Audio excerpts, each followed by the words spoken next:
Kilometre दूर में आमर ये झरणा अवस्थित आ गोटे झरणा तले झरणा बसी आइला छुटिया ठाकुर केते केମିତି ବାହାରିଥିଲେ ଆମେ ବି କହିପାରିବାନି। ବର୍ତ୍ତମାନ ଆମେ ବି ଛୋଟ ଥିଲୁ, ଆମେ ଜାଣିନୁ। ଆମେ ଜାଣିନୁ ଯେତେବେଳେ ଛୋଟ ବଡ଼ ହେଲା ପରେ ଆମେ ଜାଣିନୁ ଯେ ଆମ ବାପା ମାନେ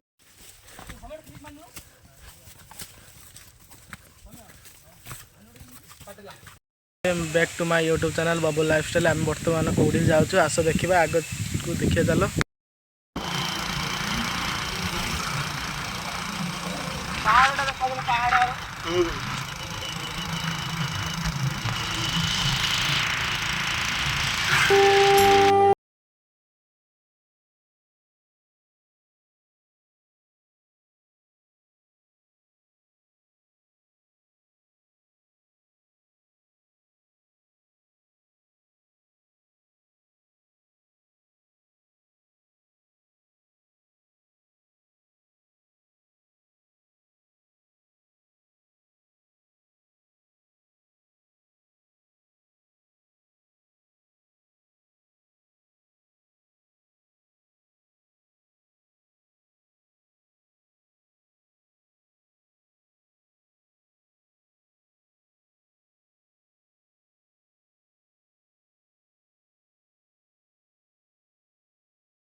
hello guys, my back to my YouTube channel Babul lifestyle. आस देखिया तंपेश्वर टेम्पल।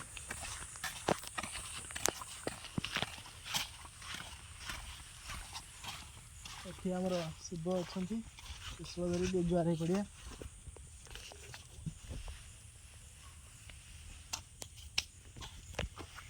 अच्छा, एठी हमर पाताळ वर्तमान बाहरचंती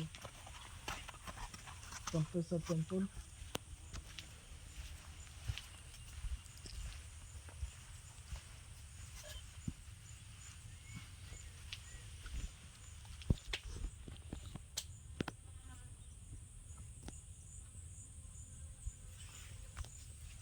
एटी हमरो कला षेंड धला षेंड दुईटा बना जाइए।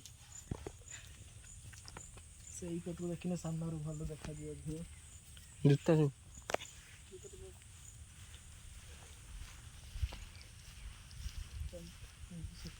बर्तमान पाताल भर बाहर पहाड़ पहाड़ पाखरे पूरा अवस्थित। पहाड़ में एमती किसी व्यू थाए से पटू पूरा पाखर देखा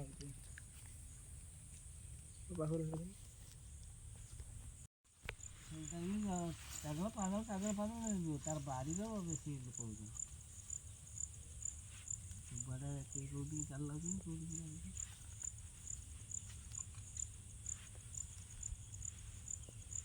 झरनाटा ये साइड ना ठाकुर केମିତି कौन बाहर थे। ठाकुर केते केମିତି ବାହାରିଥିଲେ ଆମେ ବି କହିପାରିବାନି। ବର୍ତ୍ତମାନ ଆମେ ବି ଛୋଟ ଥିଲୁ, ଆମେ ଜାଣିନୁ। ଆମେ ଜାଣିନୁ ଯେତେବେଳେ ଛୋଟ ବଡ଼ ହେଲା ପରେ ଆମେ ଜାଣିନୁ ଯେ ଆମ ବାପା ମାନେ ଥିଲେ ସେମାନେ କହନ୍ତି ଯେ ଚମ୍ପେଶ୍ୱର ମହାଦେବ। ଆଜ୍ଞା, କେତେ ଯୁଗରୁ ତାର ସେ ମହାଦେବ କହିପାରିବେନି। ଆମେ ଏବେ ରେକର୍ଡ ବାହାରିଲା 700 ବର୍ଷର ମାନେ ରେକର୍ଡ ବାହାରିଛି।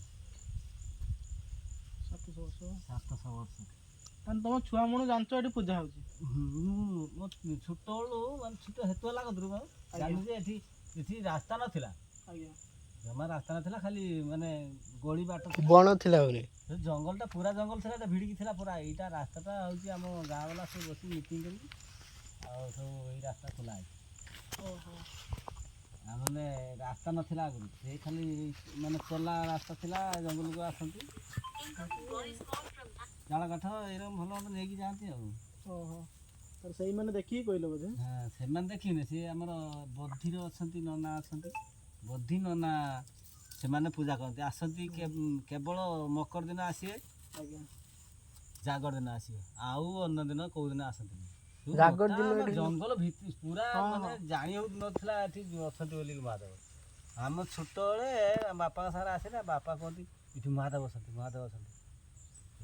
खाली देखी जाओ नटा सब नटा झाव भितर ତାପରେ ଠାକୁର ବୋଧେ କାହାକୁ ସ୍ୱପ୍ନ ଥିଲେ ବୋଧେ ତାପରେ ହଁ ହଁ ତାପରେ ସେ ତାପରେ ପୂଜାପୂଜି କଲେ ଆସିକି ଗୋଟେ ଏଇ ବର୍ତ୍ତମାନ ଦୈନନ୍ଦିନ ନନା ଆସୁଛନ୍ତି କେବଳ ସେଇ ଯେଉଁ ନନାକୁ ନିର୍ଦ୍ଦେଶ ହେଇଛି ସେଇ ନନା ତାଙ୍କର ଆସୁଛନ୍ତି ଦୈନନ୍ଦିନ ପୂଜା କରୁଛନ୍ତି କିନ୍ତୁ ଯେଉଁମାନେ ପ୍ରକୃତର ଯିଏ ତାଙ୍କର ହକଦାର ସେମାନେ ପୂଜା କରତେ ଆସୁନାହାନ୍ତି ଯେଉଁ ବଦ୍ଧି ଯେଉଁ ଆପଣ ଶୁଣିଥିବେ ଯେଉଁ ପାଢ଼ୀ ଘର ବନପାଢ଼ୀ ଆଜ୍ଞା ସେଇ ଯେଉଁ ତାଙ୍କେ ସେଇ ପାଢ଼ୀ ବଂଶ ଯେଉଁ ଅଛନ୍ତି ସେମାନେ 7 ଏକର ସମ୍ପତ୍ତି ଠାକୁରଙ୍କର 7 ଏକର ସେ ବୋଧେ ନେଇକି ଇଏ କରୁଛନ୍ତି ସେ ସବୁ ନେଇଯାଇଛନ୍ତି ନେଇକି ତାଙ୍କର ସବୁ ମାନେ ଯାହା କରିକି ତାଙ୍କର ସବୁ ମାନେ ଚାଷ କରୁଛନ୍ତି ଖାରା ଦେଉଛନ୍ତି କ'ଣ କରୁଛନ୍ତି କହିପାରିବାନି 7 ଏକର ସମ୍ପତ୍ତି ଠାକୁରଙ୍କର ରେକର୍ଡ଼ ବି ଅଛି ବର୍ତ୍ତମାନ ରେକର୍ଡ଼ ଆମେ ଯେତେବେଳେ ଆମେ ଗାଁ ଲୋକ ବାହାରି ଯେତେବେଳେ ଖୋଲାଖୋଲି କନୁ ଦେଖାଦେଖି କନୁ ମନ୍ଦିର କରିବା ପାଇଁ ଆଉ ଦେଖିଲା ବେଳକୁ ବାହାରିଲା ରେକର୍ଡ଼ ମାନେ ଇଏ କରିକି ଦେଖିଲା ବେଳକୁ ସେ 7 ଏକର ସମ୍ପତ୍ତି ଅଛି ବୋଲିକି ଆମେ ଜାଣିଛୁ ଏବେ ଚାଷ କରୁଛନ୍ତି ସେମାନେ ଆଉ ଆମେ ଜାଣିନୁ ସେ ଯେ ଏଇ ହେଉଛି ମହାଦେବ କମ୍ପେଶ୍ୱର ମହାଦେବର ଜମି ସବୁ ଅଛି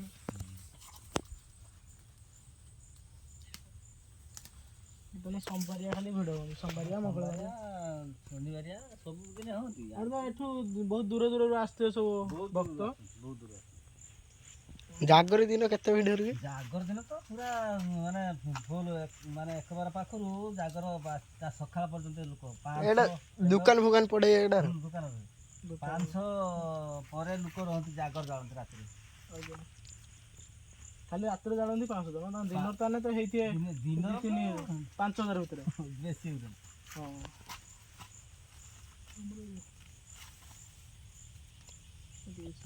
ଏଠି ସବୁ ମାନେ ଆମର ସେ ଆଲ ରାତି ପାଇଁ ଯେଉଁ ରାତିରେ ଜାଗର ଜାଳିବେ ସୁବିଧା ସବୁ କରାଯାଏ ହେଲେ ଜିନିଷ ମରାଯାଏ ଆଉ ସେ ବହୁ ଛୁଆ ପିଲା ସବୁ ରହିବେ ତ ଆମର ରାତି ସାରା କମିଟି ଲୋକ ରୁହନ୍ତି କମିଟି ଲୋକ ରହିବେ ମାନେ ଜଙ୍ଗଲଟାର ଆଉ ତାହେଲେ ଯଦି ଆମେ ଟିକେ ନ ରଖିବୁ ସୁରକ୍ଷିତ ନ ରଖିବୁ କି ନ ରହିବୁ ଆଉ ସେ ଆଉ ରହିବେ ମାନେ କେମିତିଆ ରହିବେ ସେ ଠାକୁର ପାଖକୁ ମାନେ ଯେତେ ଆସ ଦେଖିବା ଆମର ଝରଣାକୁ ଆସ ବୁଲି ଯିବା ଝରଣାରେ ଆମ 3ଟା ଝରଣା ଅଛି ଫାଷ୍ଟ ଯିବା ଛୋଟ ଝରଣା ତାପରେ ଯିବା ସେଇ ବାଟେ ଦେଇ ଯିବା ସେଇ ବାଟେ ଦେଇ ଯିବା ଛୋଟ ଝରଣା ତା ମିଡ଼ିୟମ୍ ଝରଣା ତା ବଡ଼ ଝରଣା ଏଇଟା ତମ ଫାଷ୍ଟ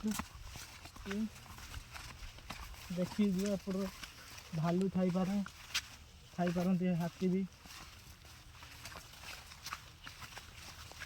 ଯିବା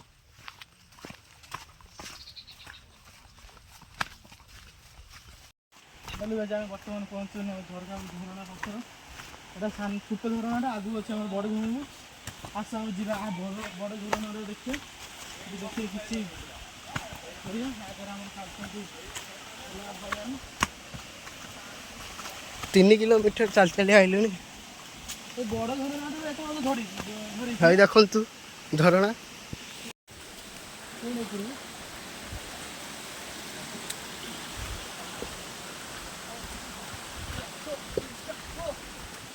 ଲେଟ୍ସ ଗୋ ଆମର ଏମିତି କିଛି ଝିଅ ହୋଇଥାଏ ପାହାଡ଼ ଉପରୁ ବର୍ତ୍ତମାନ ଆମେ ପହଞ୍ଚିଗଲୁଣି ବଡ଼ ଝର ଉପରେ ଚାଲ ଯିବା ଦେଖିବା ସେ ଭିଉ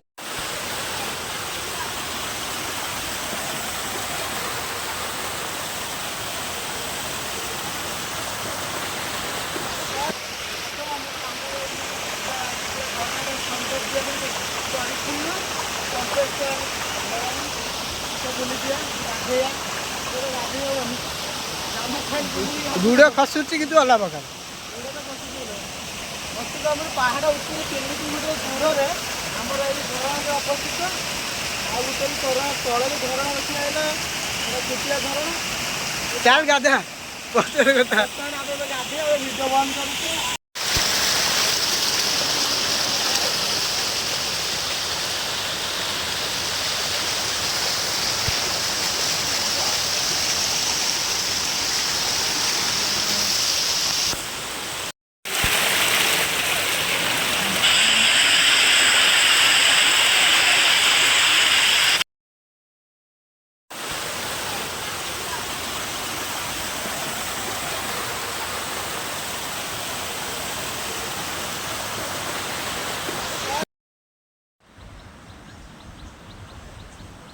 ଆଇଡିଆ ଗୋଟେ ବନେଇବାନି।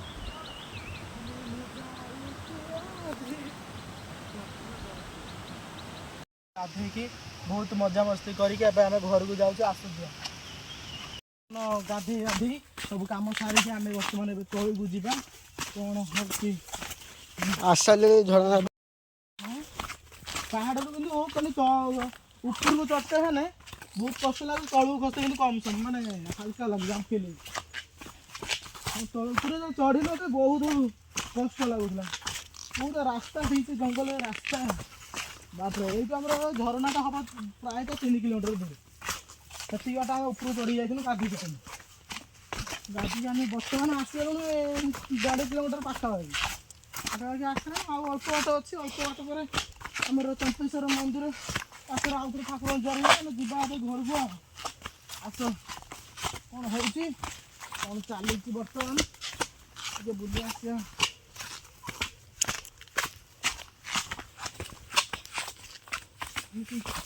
ଏଠି ବଡ଼ ବଡ଼ ଗଛ ଅଛି କିନ୍ତୁ ଆଖିକୁ ଦେଖାଯାଉଛି ଛୋଟ।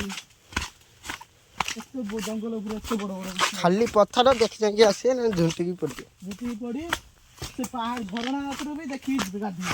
ଖସରା ଖାଲି ସତରେ ତଳକୁ ପଳେଇ ଆଇଲେ। ପଡ଼େଇଯିବ ପୁଣି ମଥା ପୁଣି ଫାଟିଯିବ, ପୁଣି କେତେ ମେଡ଼ିକାଲ ନେବା ପାଇଁ ପୁଣି ବହୁତ ଅସୁବିଧା ହେବ। ଏଇଠୁ ମେଡ଼ିକାଲ ନିହାତି 25 କିଲୋମିଟର ଆଡ଼େ ହଁ। 25 କିଲୋମିଟର ଦୂର ହେବ କିନ୍ତୁ ଅସୁବିଧା। କିନ୍ତୁ ଆପଣ ଯଦି ଦେଖିକି ଗାଧୋଇବା ଭାଇମାନଙ୍କୁ ଆସନ୍ତୁ, ତାଙ୍କୁ ଏଠି କହି ସତର୍କ କରାଯାଉଛି ଆମ ୟୁଟ୍ୟୁବ୍ ଚ୍ୟାନେଲ୍ ମାଧ୍ୟମରେ। ଯଦି ମାନିଲେ ତ ଭଲ କଥା, ଯଦି ନ ମାନିଲେ ଆଉ ଯେଉଁମାନେ ନ ଜାଣିଛନ୍ତି ଆଉ ଡିସିସନରେ ଲୋକେସନ୍ ଦିଆ ହେଇଯିବ। ଆସିବେ ଦେଖିକି ଆଉ ସବସ୍କ୍ରାଇବ୍ ଲାଇକ୍ କରିବେ, କମେଣ୍ଟ କରିବେ। ପଚାରି ପଛେ ପଳେଇ ଆସିବେ କିନ୍ତୁ ଲୋକେସନ୍ରେ ଆସିବେନି, ସିଏ ନେଇକି ବିଲ ମଝିରେ ପହଞ୍ଚେଇଦେବ। ଏଇ କଇଁଆ ଗଛଟା ଆସିବ ମାନେ ଜାଣିନବ ତଳକୁ ପଳେଇ ଆଇଲେ।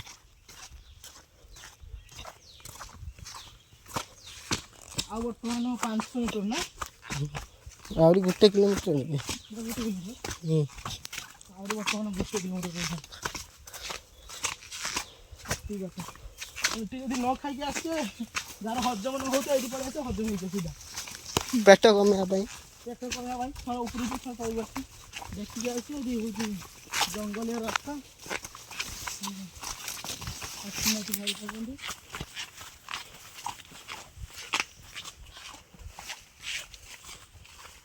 ଉପରୁ ଗଲେ ଖେଳି ନେଇଯାଉଛନ୍ତି। ଏଇଠି ସବୁ ଅଧେ ସଫା ହେଇଯାଇଛି। ଚମ୍ପେଶ୍ୱର ମନ୍ଦିର ଅଛି।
ଏମିତି କିଛି ଭିଉ ରହିଥାଏ।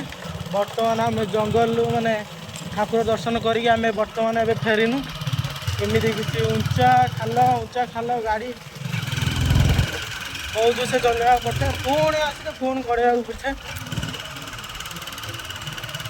ଆମର ହାତୀ ମାତି ୟା ଭିତରୁ ଆସିକି ସବୁ ଡାଳ ଭାଙ୍ଗି ଦେଇଛନ୍ତି।